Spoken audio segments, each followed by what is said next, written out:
Mostrar aqui como remover os bancos do Fiat Stilo.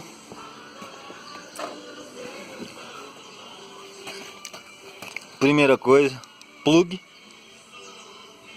Remover o plug aí, moçada.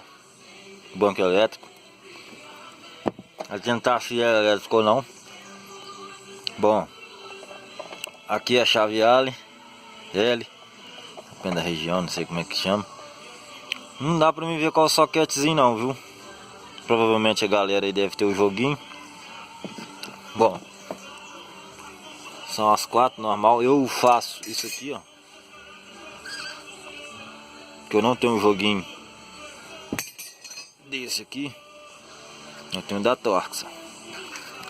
E no banco traseiro é a Torx 45 e boca 15.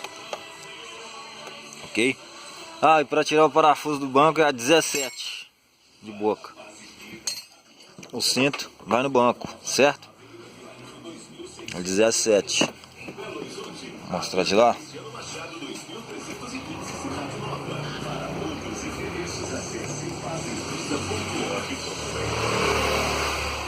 Bom, tá aí. Torx 45, boca 15. Que é o 17. O cinto vai colado no banco. E para tirar o banco traseiro,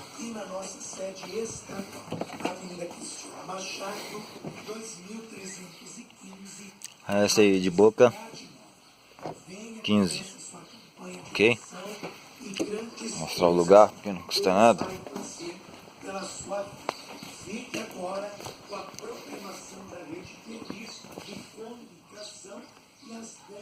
Tá aí, ó. Só tirar a capinha, o parafuso tá aí. 15, 17. Porca 17, hein? Tá aí o Fiat Stilo. Show de bola.